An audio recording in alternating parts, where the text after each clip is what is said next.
Ministerio Pastor Hugo Alfonso Montesinos presenta el mensaje de Dios.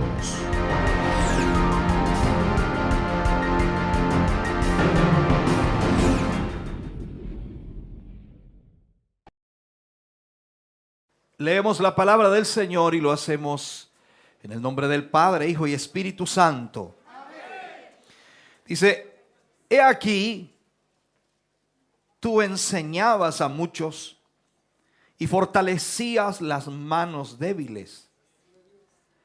Al que tropezaba, enderezaban tus palabras y esforzabas las rodillas que decaían.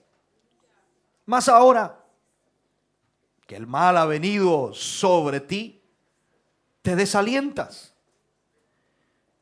Y cuando ha llegado hasta ti, te turbas. ¿No es tu temor a Dios tu confianza? ¿No es tu esperanza la integridad de tus caminos? Recapacita ahora. ¿Qué inocente se ha perdido? ¿Y en dónde han sido destruidos los rectos? Como yo he visto, los que harán iniquidad y siembran injuria, la ciegan. Demos la gloria a Dios, gloria a Dios, gloria a Dios, gloria a Dios. Ese aplauso es de alabanza. Bendito sea el nombre del Señor. Aleluya. Alabado sea el nombre del Señor. Vamos a usar como título una pregunta. ¿Qué sucede con nosotros en medio de la tormenta? ¿Qué sucede con nosotros en medio de la tormenta? Yo sé que cada uno de nosotros hemos experimentado dificultades, problemas, situaciones difíciles. Pero creo que nadie, absolutamente nadie, está preparado para enfrentar situaciones difíciles. Podríamos decir incluso que no sabemos con certeza cómo será nuestro comportamiento cuando enfrentemos alguna dificultad. Sé que usted ha vivido muchas, sé que usted ha experimentado muchas y posiblemente ahora mismo está experimentando alguna. Pero ninguno de nosotros sabe cómo va a ser su actitud ante el problema, ante la dificultad. Cada uno de nosotros reaccionamos de diferentes maneras. Va a depender de nuestro estado de ánimo, va a depender de nuestra confianza en Dios, va a depender de la situación que enfrentemos, si afecta nuestro corazón, nuestros sentimientos, nuestras emociones, o tan solo afecta nuestro bolsillo o nuestra mente o nuestras posesiones. Depende mucho de qué situación sea la que nos encontremos. Pero increíblemente ninguno de nosotros puede estar seguro, tener la certeza de cómo va a ser su comportamiento. Es difícil. Aunque sí, muchos podemos enseñar de una u otra manera cómo deberíamos hacerlo, cómo deberíamos enfrentar un problema, una dificultad y cuál debería incluso ser nuestra actitud ante la situación. Tomamos la Biblia y comenzamos nosotros a enseñar lo que la palabra de Dios dice y le enseñamos a todos cómo debe comportarse cuando vienen las dificultades. Y suena lindo, suena hermoso, maravilloso, pero a veces la realidad nos asalta, la realidad se nos viene encima y esa realidad a veces no tiene nada que ver con los consejos que incluso nosotros mismos damos. Nuestras actitudes son totalmente diferentes a lo que deberían ser. ¿Por qué comienzo de esta manera hoy? Porque vemos en la escritura que leíamos a un hombre llamado Job, que está siendo de una u otra manera reprendido por uno de sus amigos. Job, que había tenido la prueba más difícil de su vida, esa es la realidad. Prueba. ¿Usted sabe lo que es tener una prueba? La verdad es que Job estaba experimentando una de las pruebas más difíciles. Y aquí uno de sus amigos, llamado Elifaz, reprende a Job por la actitud que él denotaba en su vida, por la actitud que él tenía ante la dificultad o ante la prueba que tenía. ¿Ha usted alguna vez reprendido a alguno de sus hermanos por la actitud que tiene ante alguna situación que está viviendo? Yo creo que sí. Somos buenos para reprender. ¿Se ha fijado usted que somos buenos para reprender? Hermano, por favor, ¿cómo se le ocurre estar desanimado si usted tiene un Dios grande, hermano? Y el otro le responde, si tú estuvieras viviendo lo que yo vivo, hermano, yo he vivido cosas más terribles. A veces se escuchan ese tipo de frases, ¿no? Entonces aquí la actitud de Job ante la prueba era una actitud muy diferente a la que esperaba Elifaz.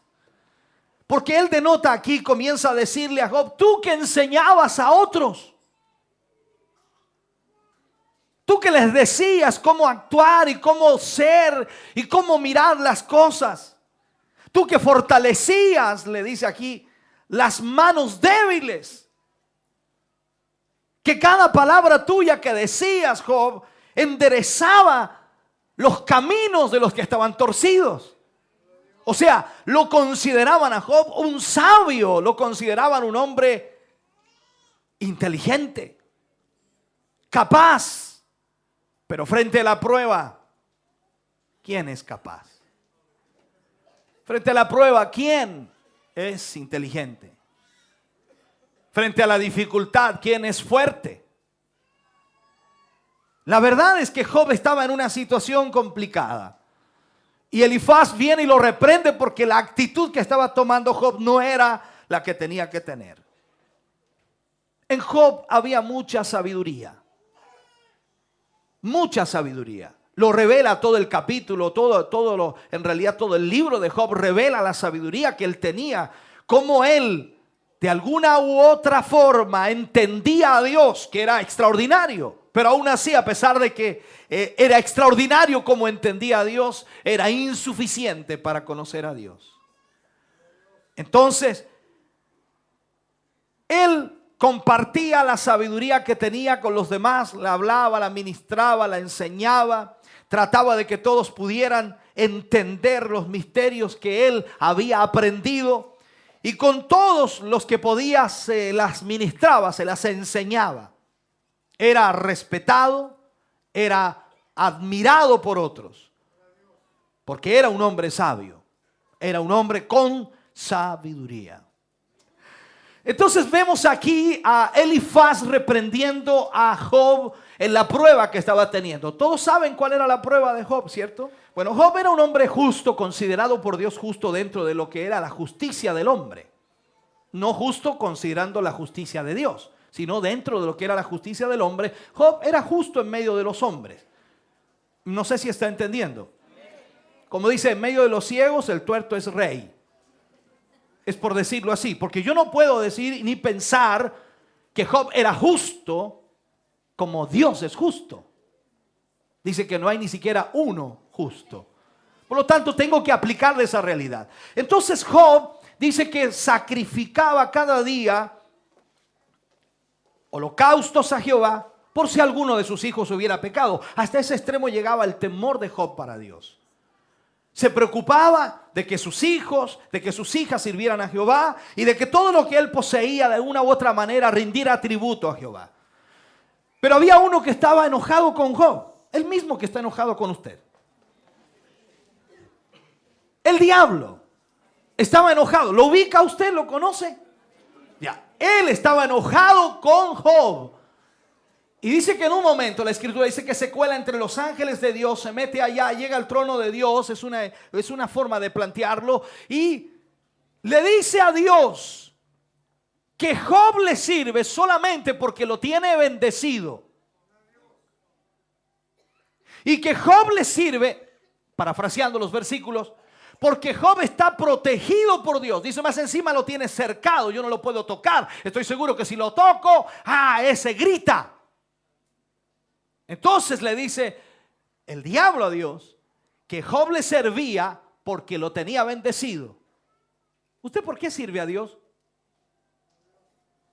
No, era una pregunta aparte, nada que ver con el tema. Era una pregunta aparte. ¿Por qué sirve a Dios usted? Yo sé que puede decir muchas cosas, ¿no? Pero es bueno a veces analizar por qué servimos a Dios.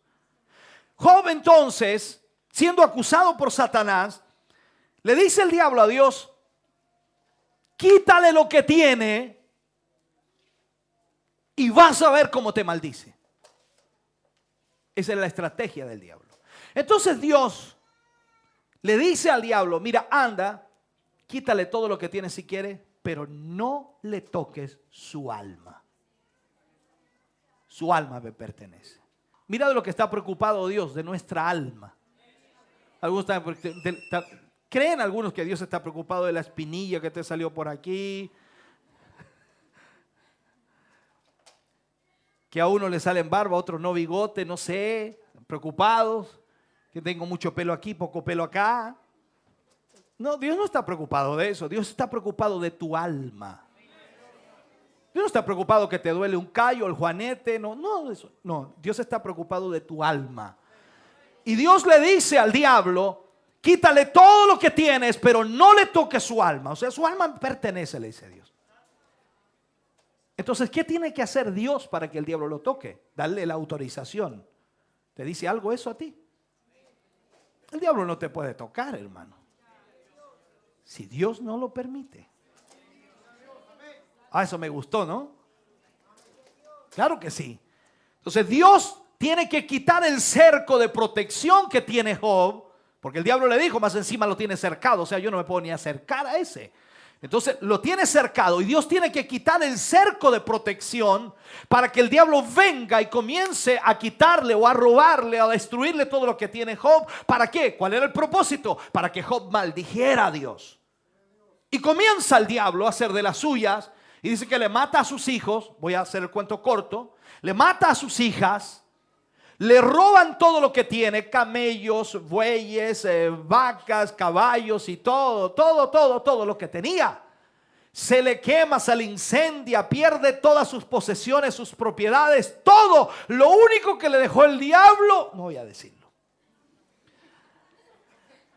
le dejó a su mujer.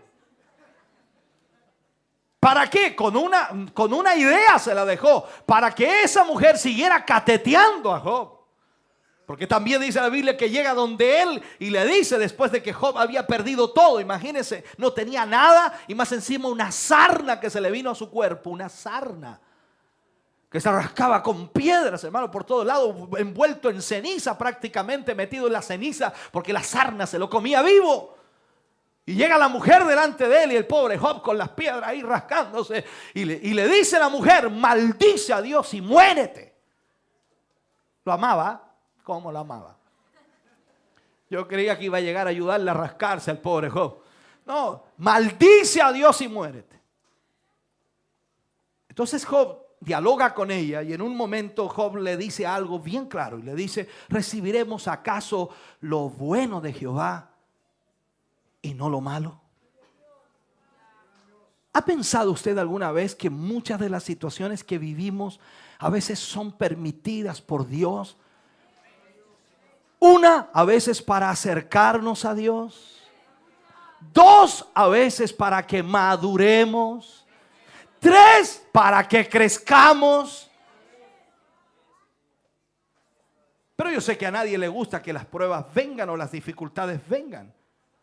Pero son parte de un proceso de Dios. Entonces Job vivió toda esta situación. Y claro, Job antes de esa prueba, él alentaba a los que estaban decaídos. Él motivaba a los que estaban tristes. Levantaba las manos de aquellos que habían perdido sus fuerzas. Y aquí Elifaz le dice, pero ¿cómo tú? Y por la actitud que estaba teniendo Job. Ahora con tremenda prueba, yo creo que cabizbajo estaba Job, triste estaba Job, melancólico estaba Job. Claro que sí, había perdido todo.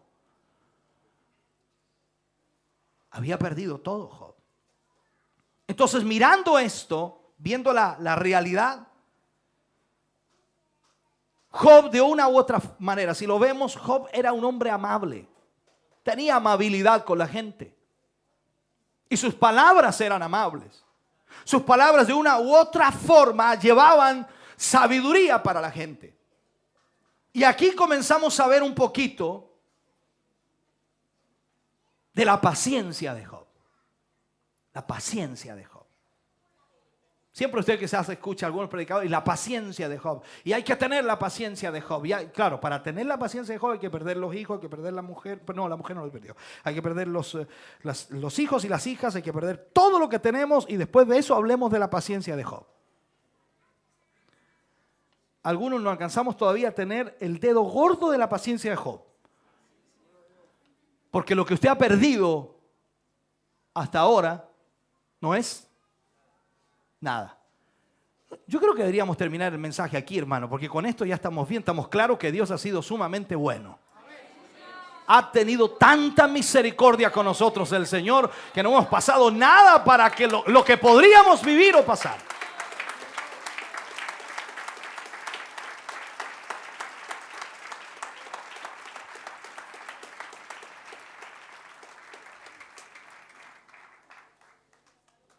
Ahora, vemos aquí algo importante.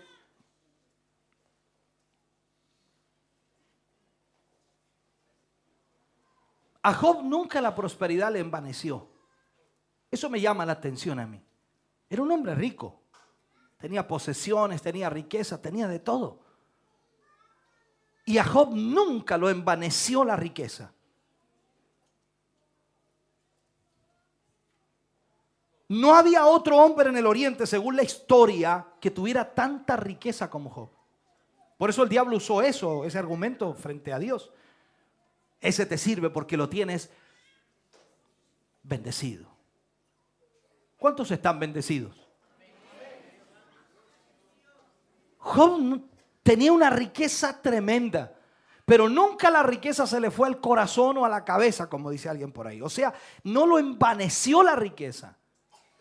Porque a pesar de que perdió absolutamente todo, él siguió confiando en Dios.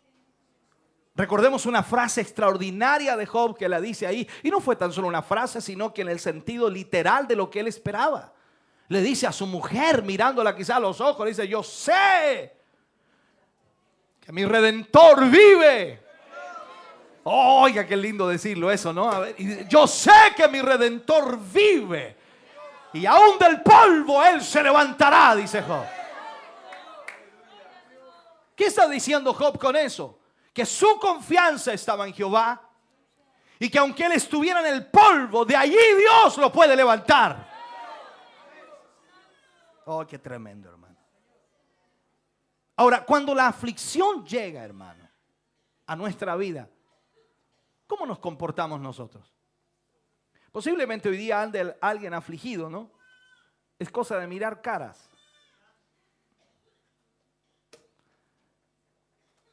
Yo le digo: hermano, anda mal. Le digo yo: ¿cómo sabe usted que ando mal? La cara lo dice.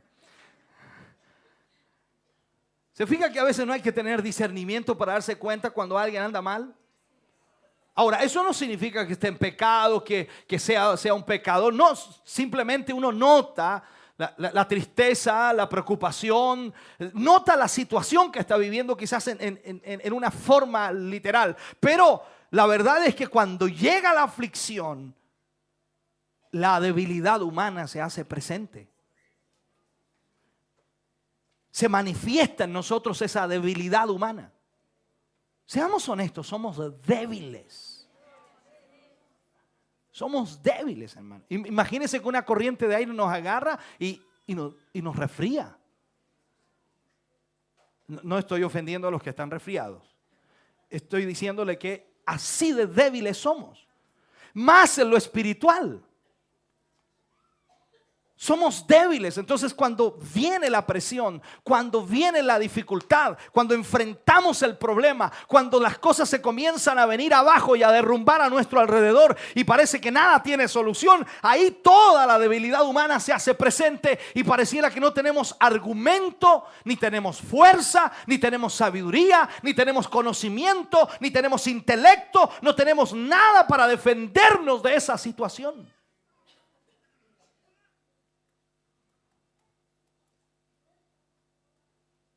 Y en esos momentos, cuando viene la dificultad, cuando la aflicción llega, valoramos lo que teníamos. Valoramos lo que teníamos. Yo he conversado con tantas personas enfermas cuando vamos a orar por ellos. Yo me acuerdo cuando yo estaba sano. Yo tenía una fuerza tremenda y ahora, pastor, no puedo levantar ni mi brazo. Se recuerdan de lo que tenía. ¿A usted le pasa lo mismo? ¿A todos nos pasa lo mismo? Cuando la aflicción viene, cuando perdemos algo, cuando ya no tenemos aquello, ahí valoramos lo que teníamos. Otros me dicen, pastor, si yo fuera joven, cómo me gustaría ser joven, haber conocido al Señor cuando jovencito. Me hubiera gustado haber conocido al Señor a los 17 años. Y uno le dice, ¿qué andaba haciendo a los 17? Mejor ni le cuento, me dice. El problema es ese. Valoramos lo que teníamos cuando ya lo perdemos. Cuando la aflicción viene y nos damos cuenta que somos débiles y que no tenemos la fuerza para pelear o luchar contra aquella presión, contra aquella aflicción que llega a nuestra vida. Job recuerda en un momento, en el capítulo 29, no lo lea, capítulo 29, versículo 2 aproximadamente, Job recuerda su pasado, comienza a recordar su pasado, al igual que usted y yo. Job comienza a recordar lo que tenía, lo que era, lo que fue, lo que poseía.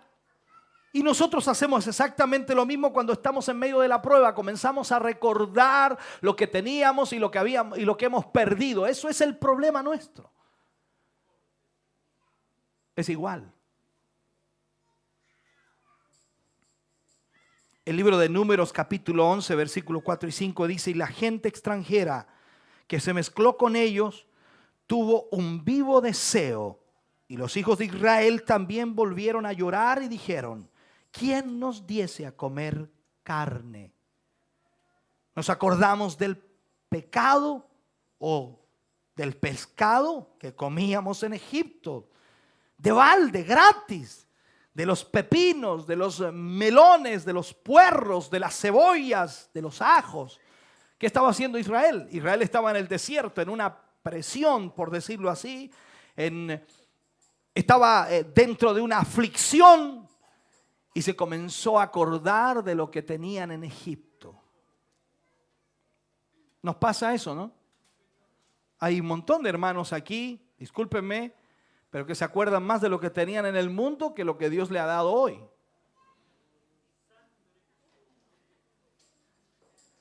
Y es increíble que a veces esos recuerdos lo hacen volverse atrás. ¿Qué quería hacer Israel cuando estaba en el desierto, en medio de la aflicción del desierto? Querían irse, volverse a Egipto, a tal extremo que le pidieron a Aarón que hiciera un becerro de oro.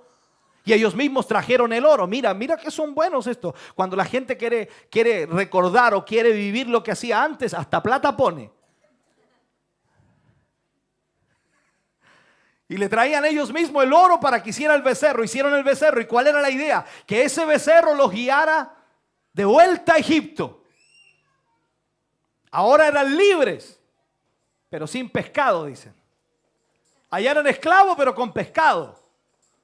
La verdad es que mejor ser libre. Y eso es una realidad. Pero mucha gente no valora esa libertad porque recuerda demasiado lo que quedó atrás. Y ahí es donde nos ponemos mentirosos también, ¿no? Le ponemos color a la situación. Dice, no, yo cuando no era cristiano, la plata me llovía. Mentira. La plata se te perdía.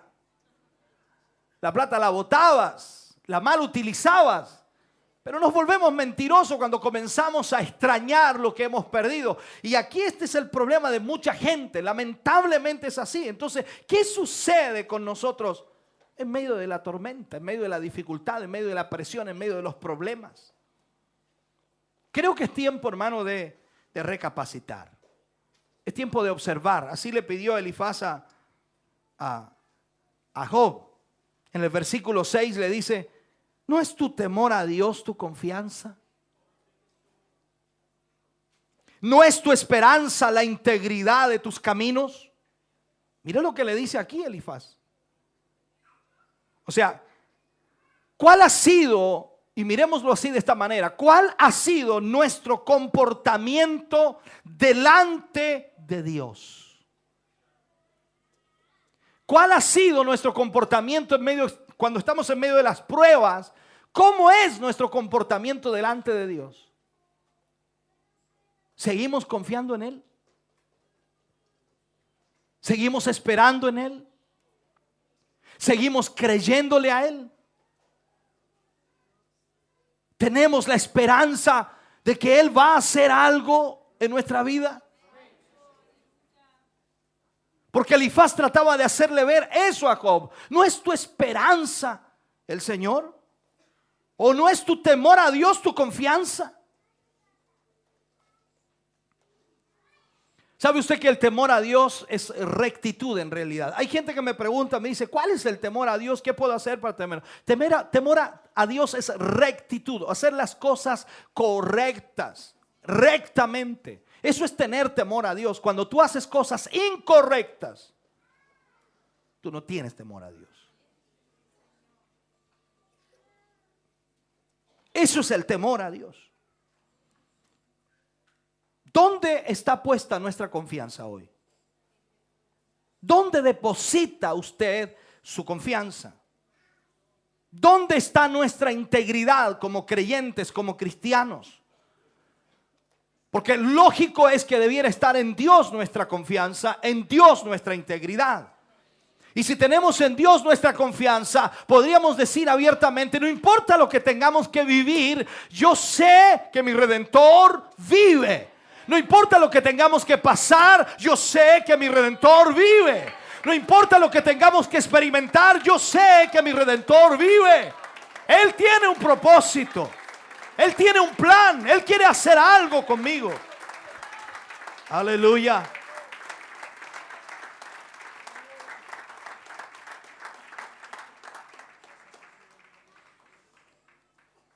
Y aquí Elifaz, aunque usó la misma sabiduría que le había entregado Job, y dice algo increíble aquí Elifaz. En el versículo 7 habla de la justicia de Dios, pero de una manera muy especial. Y le dice a Job, recapacita ahora. Y le dice, ¿qué inocente se ha perdido? Recuerde que habían muerto los hijos de Job, las hijas de Job. Pero ahí le dice a Job, ¿qué inocente se ha perdido? Le voy a traer a la memoria algo. Nosotros usamos la palabra inocente a veces cuando un pequeño muere. Murió un inocente. Pero ¿sabía usted que literalmente, de acuerdo a la Escritura, cada persona que nace sobre esta tierra ya tiene el germen del pecado? Cuando la Biblia dice que no hay ni uno justo, cuando la Biblia dice que por cuanto todos pecaron están destituidos de la gloria de Dios, nos muestra entonces que no hay inocentes. Usted y yo no somos inocentes. Podemos ser inocentes de una situación. Podemos ser inocentes de algún caso, de alguna cosa que pueda ocurrirnos. Podemos ser inocentes de algo que nos están achacando, nos están diciendo que hicimos. Podemos ser inocentes de eso, pero inocentes en lo general no lo somos. No sé si me entiende. No somos inocentes. Todos somos pecadores. Por lo tanto, aquí Elifaz le dice a Job: qué inocente se ha perdido. O sea, yo no sé por qué estás así, Job, si en realidad ningún inocente se ha perdido. Es fuerte esto, es duro. Yo sé que usted no está en la posición de Job, pero para él es duro. Que a usted le diga de pronto cuando un ser querido parte: qué inocente se ha perdido, hermano. Sería como una ofensa para usted. Pero si lo llevamos a la voluntad de Dios y propósito de Dios, nos damos cuenta que no hay ni uno inocente.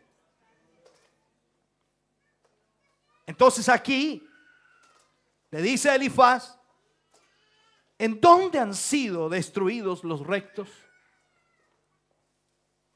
¿Qué recto fue destruido? Es una cosa para pensarla, ¿no?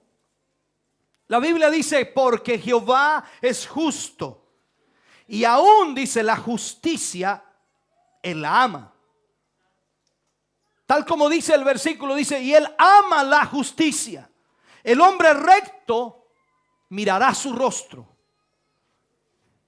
Dios ama la justicia y el hombre recto podrá ver el rostro de Dios. No está hablando de hoy, no está hablando quizás de mañana, pero sí está hablando del momento en que estemos en la presencia de Dios. Dice que el hombre recto verá su rostro. El hombre que anda en rectitud.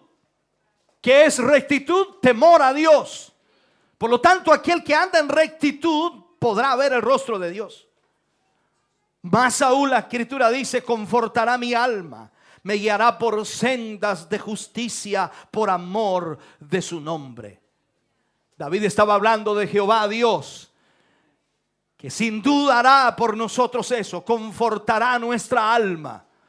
Dime, hermano querido, ¿quién te lleva a hacer lo recto? ¿Quién te lleva a hacer lo correcto? ¿Quién te lleva a hacer justicia? No eres tú, no es tu corazón, no es tu mente. Es Jehová Dios que te lleva por el camino recto. ¿Para qué? Para que puedas hacer la voluntad de Dios.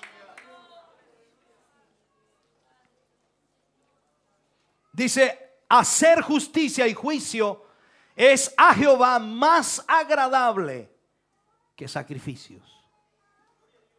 Dios no nos pide sacrificio, Dios nos pide hacer justicia y juicio. Ser rectos en nuestra forma de vivir, en nuestra forma de ser. ¿Nos cuesta? Claro que nos cuesta. Pero Él está para ayudarnos. Él está para levantarnos. Entonces aquí vemos que Elifaz, reprendiendo a Job, dice algo muy claro y muy real, que no podemos refutarlo, que no podemos dejarlo de lado. Elifaz le dice: qué justo se ha perdido Job. No hay ninguno justo que se haya perdido. Ni uno.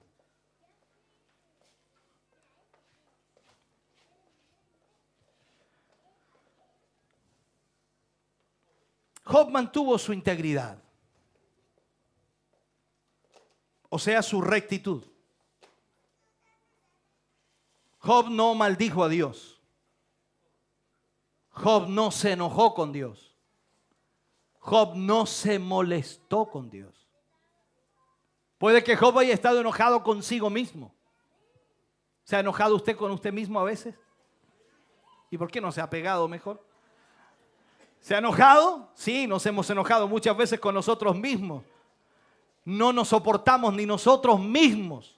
Nos miramos al espejo y ¿qué? O sea, yo estoy tratando de hacerle ver lo que pasa con nosotros, nuestra actitud. Tenemos un problema, nos enojamos con nosotros mismos, nadie nos puede hablar. ¿Qué culpa tiene la otra persona que te habló si él no tiene idea de lo que estás viviendo pasando? Te saludó cariñosamente, pero tú le dijiste: no quiero hablar con nadie. Ese es un problema tuyo. Esa es nuestra actitud cuando tenemos algún conflicto. A veces tenemos una manía de encerrarnos en nuestro cuarto y de que nadie nos hable. Le ponemos llave y no queremos hablar con nadie. No le hablen al papá porque anda furioso. No le hablen a la mamá. O sea, ese es el problema, nuestra actitud. Y si nosotros confiamos en Dios, ¿cuál debe ser nuestra actitud? Si nosotros esperamos en Dios, ¿cuál debe ser nuestra actitud? Entonces Job mantuvo su integridad. Y aquí en el versículo 9 del capítulo 2 vemos a a la famosa de esta historia, a la mujer de Job. Entonces le dijo su mujer: ¿aún retienes tu integridad? ¿Aún mantienes tu rectitud, Job? Maldice a Dios y muérete.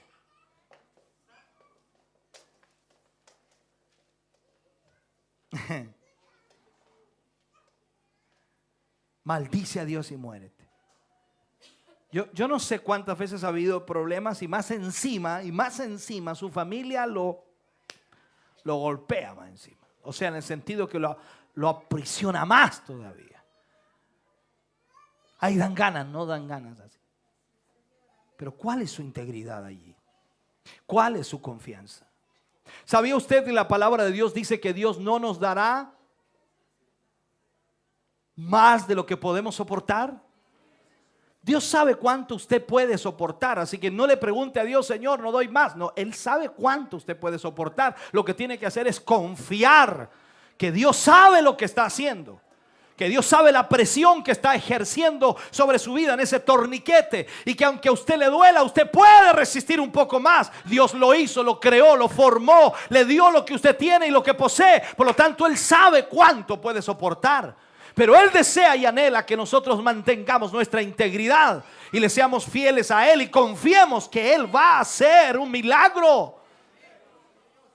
Si no lo hace hoy, lo hará mañana, pero Él lo hará porque Él es Dios poderoso. Aleluya.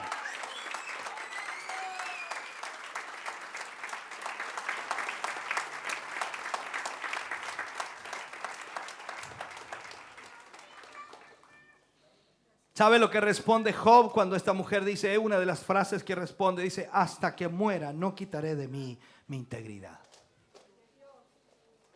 Aunque me quede, hasta que me quede latido en mi corazón, yo no quitaré de mí mi integridad. O sea, yo seguiré haciendo lo justo, lo recto.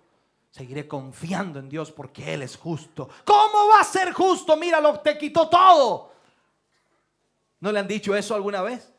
¿Cómo va a ser bueno Dios? ¿Cómo se le ocurre? Mira lo que pasó. Mira el terremoto que nos mandó. ¿A cuántos quizás cristianos que estaban ahí se ocurre? No, Señor, tú sabes. Cállate, mujer, mira que cae todo esto abajo.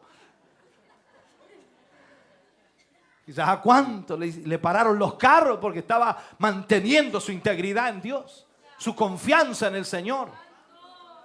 Pero tenemos que decirlo y no podemos negarlo: la misericordia de Dios ha sido grande para con nuestra vida. Él ha sido maravilloso.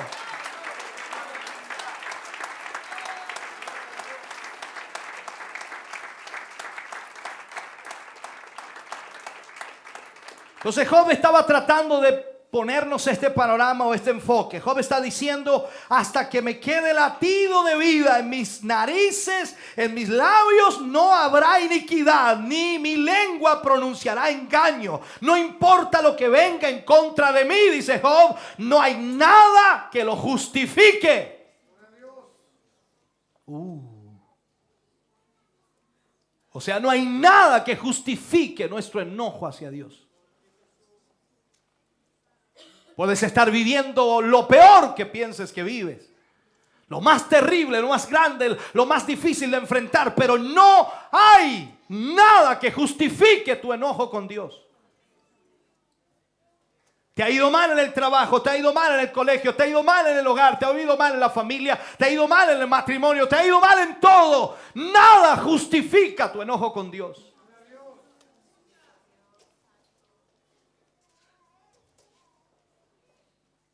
Qué tremendo, hermano. Miremos el versículo que está aquí, el 8. Solamente para darnos cuenta de lo que dice Elifaz. Dios, por supuesto. Como yo he visto, dice, los que harán iniquidad y siembran injuria, la ciegan. O sea, si tú vives en injusticia, vas a cegar también. El que esparce viento, dice, recogerá tempestades. Esa es la realidad. Vamos a sembrar y lo que sembremos vamos a cosechar. Seamos honestos, muchas veces sencillamente no es que Dios nos haya mandado algo, lo hemos tenido porque hemos sembrado mal. Hemos hecho mal a alguien y ¿qué querías? Dio vuelta el boomerang. Te llegó también. Dañaste a alguien, luego te toca a ti. Lo que el hombre siembra, cosecha. Y eso duele, pero es así. Por lo tanto, hay muchas cosas que Dios no te ha mandado ni ha querido que vivas. Sencillamente Dios las ha permitido porque esa ha sido tu siembra. Y has tenido que cosechar lo que has sembrado. Si siembras papas, recoges papas. Si siembras tomates, cosechas tomates. Si siembras trigo, cosechas trigo. Todo va en su orden y su género. Por lo tanto, si cosechas ira, cosechas ira.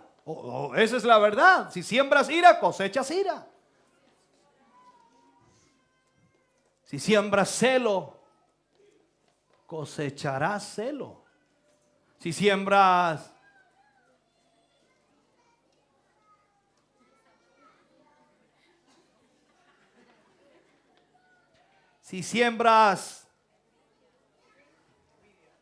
envidia, cosechas envidia.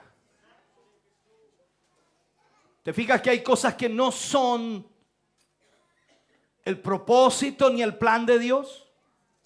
¿Y cuántos de los que están viviendo situaciones difíciles ahora no tienen que culpar a Dios por nada porque son su propia cosecha?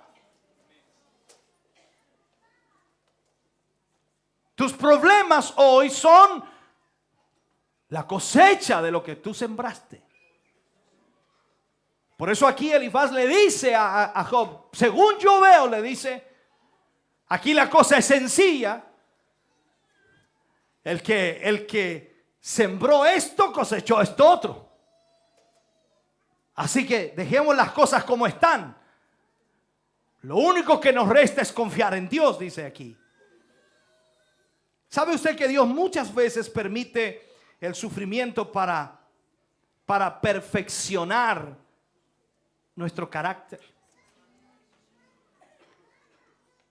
Nosotros tenemos un carácter, más que una persona. A veces decimos, hoy la persona aquella, no, es un carácter. En los matrimonios o seminarios de matrimonios, digo yo, cuando usted se casa, no se casa con una persona, se casa con un carácter. No, si usted no va a vivir toda la vida con esos ojitos azules, es un carácter. No va a vivir con esa persona rubia, pelo negro, no importa cuál sea, usted me entiende a qué me refiero. Es un carácter. Y a veces lo hermoso que pueda tener alguien se estropea por el carácter. Por eso a veces es mejor tener fotos. Se fija que la foto no lo reta, la foto no lo ofende, no lo hiere, está tranquilita ahí. Pero cuando eso cobra vida, pues.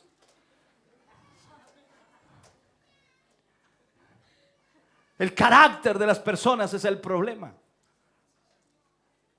Y la verdad es que a veces nuestro propio carácter nos mete en problemas.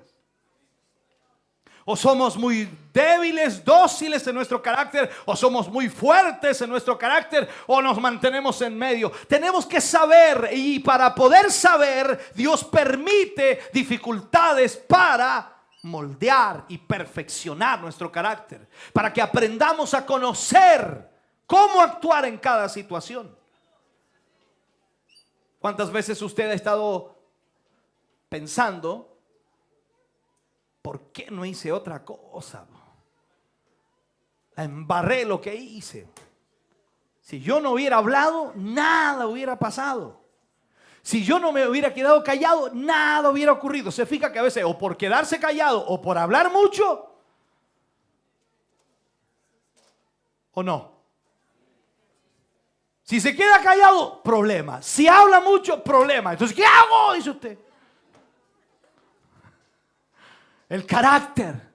Dios tiene que moldear ese carácter y a través de eso es como Dios nos hace crecer y madurar. Quizá alguno de nosotros estemos pasando por ese proceso en esta noche, que necesitamos ser moldeados en nuestro carácter, y es necesario en la vida, hermano, que el creyente sea moldeado, porque cuando viene de parte de Dios nosotros crecemos. Pero el problema es cuando nosotros nos hemos buscado nuestros propios problemas. Esa siembra y cosecha que estaba hablando anteriormente. ¿Sabe usted que esa siembra y cosecha nuestra no nos ayuda en nada? Podemos pasar un montón de problemas. Costalazo, nos paramos, costalazo, nos paramos, costalazo, nos paramos y no aprendemos nunca. Por eso ese que cantaba y que murió dice: tropecé de nuevo con la misma piedra, porque el costalazo se paraba, se caía otra vez. Ese es el problema, porque cuando no viene de Dios algo, no maduramos, no crecemos, no entendemos, no comprendemos y siempre le echamos la culpa a Dios, cuando Dios lo único que desea es ayudarnos. Él no quiere mantenernos como niños mimados ahí, protegidos de todo, ahí que nada lo toque. Él quiere que aprendamos la vida, a vivir la vida, pero tomado de la mano de Él. Él nos va a conducir correctamente. Él nos va a llevar por el camino, por el sendero, por la huella que dejaron otros. Pero Él nos va a guiar de la mejor manera. Y no vamos a desviarnos, sino que vamos a experimentar la bendición de Dios. Entonces, tenemos que ser moldeados por Dios.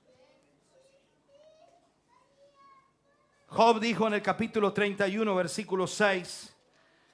Si anduve en mentira, dice Job. Mira lo que dijo Job. Si anduve en mentira y mi pie se apresuró a engaño, pésame Dios en balanza de justicia. ¿Se atrevería a decir eso a Dios usted? Mira lo que dijo Job. Se lo leo de nuevo. Si anduve en mentira y si mi pie se apresuró a engaño, pésame Dios en balanza de justicia y conocerás mi integridad.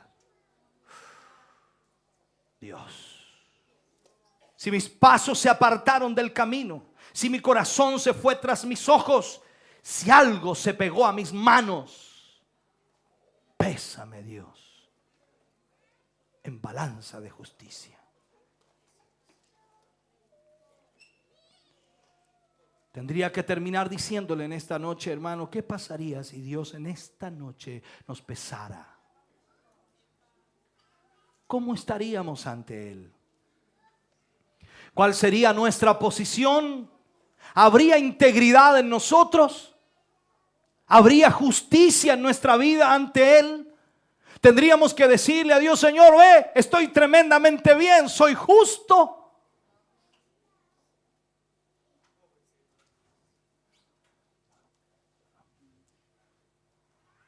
Por lo tanto, ¿qué podríamos decirle a Dios? Señor, no es correcto, no es justo que yo viva esto.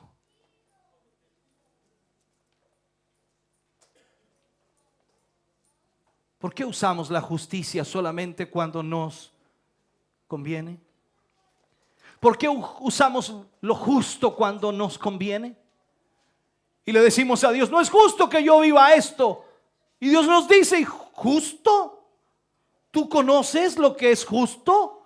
¿Tú sabes lo que es justo? ¿Tú conoces justicia? Me extraña que conozcas de justicia, porque nunca te he visto vivir en justicia.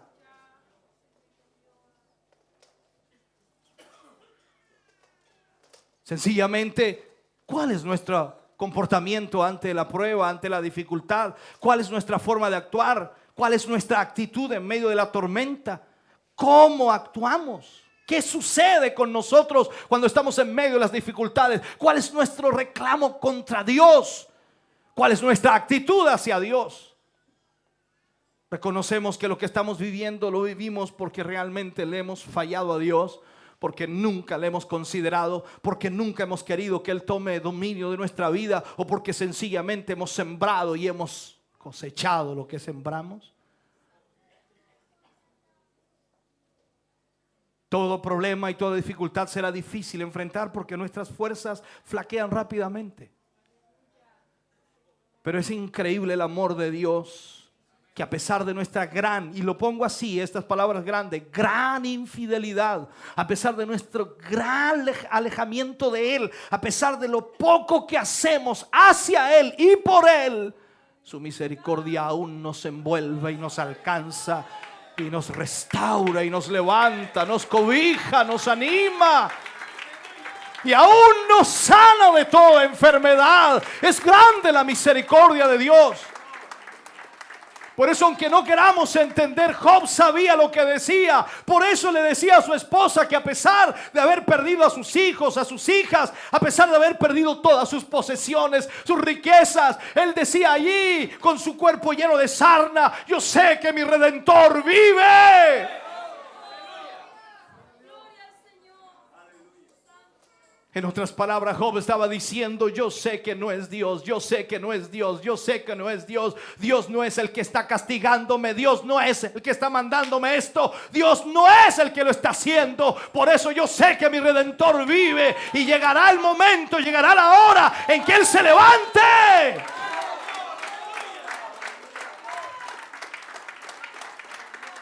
Aleluya.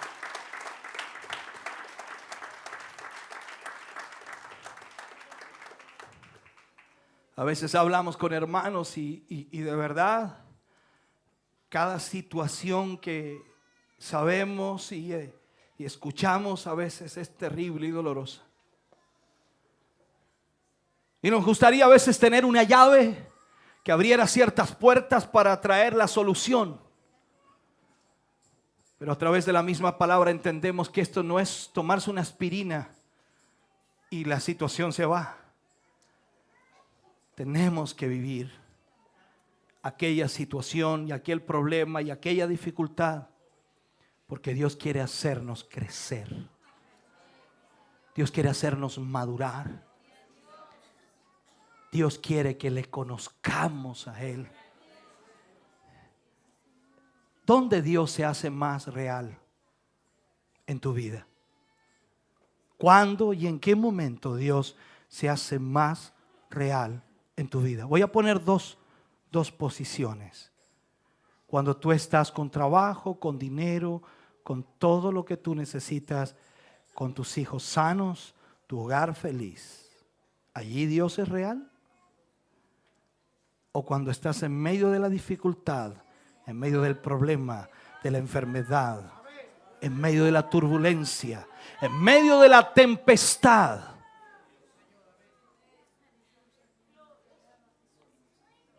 ¿sabes?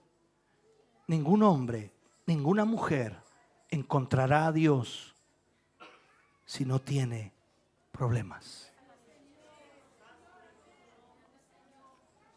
Así que no nos extrañe cuando el salmista David dice: aunque ande en valle de sombra y de muerte, no temeré, porque tú estarás conmigo. ¿Sabe dónde Dios anda? Donde hay problemas. Allí es donde Él puede presentarse y mostrarse y decir: mira lo que yo puedo hacer.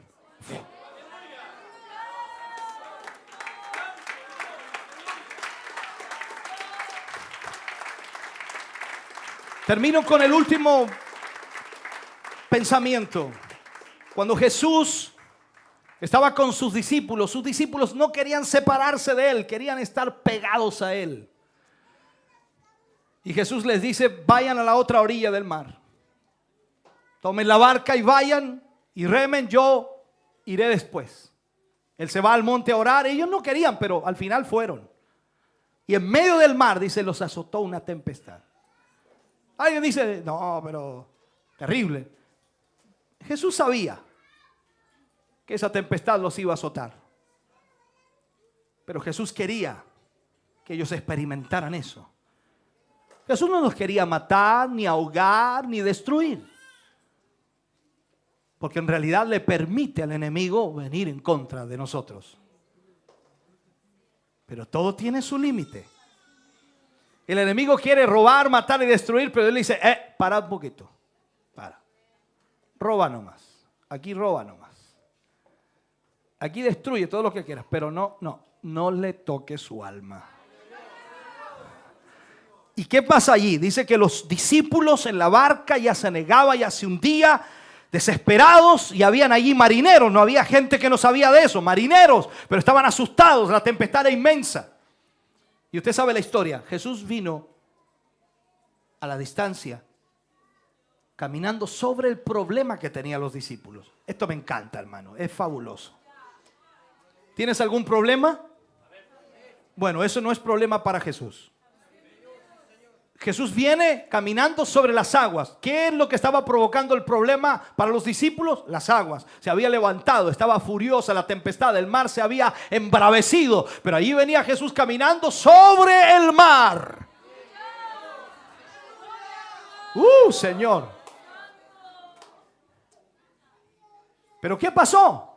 ¿Cuál fue el problema? Otro problema aconteció allí.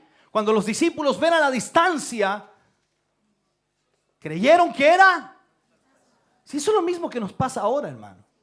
Cada vez que el Señor viene a ayudarnos, cada vez que el Señor quiere ayudarnos, lo vemos como un fantasma, y en vez de pedirle que nos ayude, huimos de Él. Jesús se da cuenta que ellos estaban a punto de saltar de la barca, no para el lado de Él, para el otro lado, para huir de Él. Y ahí les grita. ¿Quién sabe qué les gritó?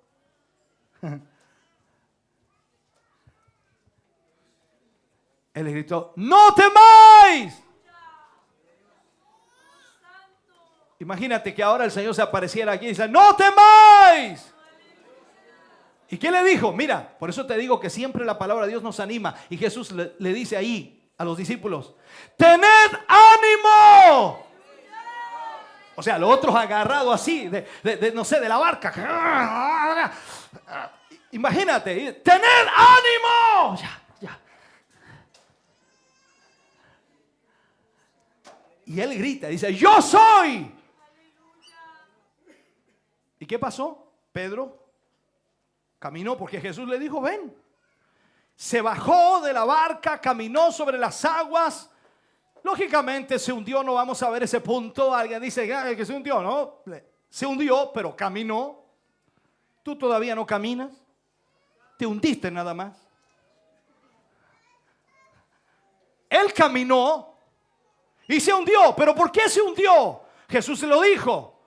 ¿Por qué dudaste, hombre de poca fe? La duda es un problema terrible en la vida del hombre. A veces digo yo acá, hermano, Dios va a hacer milagros. Y Dios está diciendo: amén, amén, amén. La duda. Y ahí Pedro camina sobre las aguas y llega donde Jesús. Después suben a la barca y la tempestad seguía, hermano. La Biblia dice así, que mientras él caminó, la tempestad estaba. Cuando Jesús lo levantó, seguía la tempestad. Caminan hacia la barca, seguía la tempestad. Y cuando suben a la barca, dice, se hizo bonanza. Cuando Dios toma el timón de nuestra vida, se hace bonanza. Mientras tú quieras estar con Jesús, caminar con Jesús y hacer ciertas cosas con Jesús, podrás ver el poder de Dios obrar en muchas áreas de tu vida, pero aún no tiene el control de tu vida, aún seguirá la tempestad. Pero cuando suben a la barca y Él toma el timón, hermano, la cosa cambia. De ahí en adelante las cosas cambian. Nuestro carácter y nuestra actitud frente a la prueba refleja cuánto confiamos en Dios. Refleja si realmente Él es nuestra esperanza o no. Los problemas que tú vives hoy, que estás experimentando, Él los puede llevar.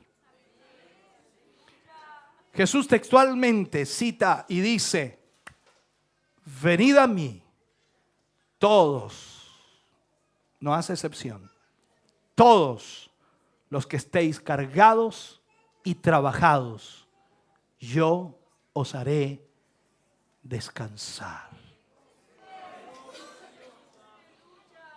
Quiero que se ponga de pie, por favor, en esta noche.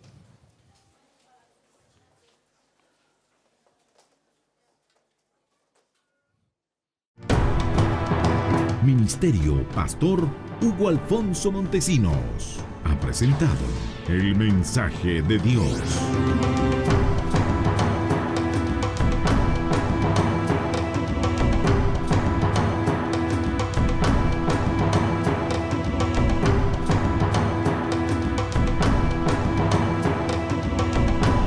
Esperamos que Dios haya bendecido su vida.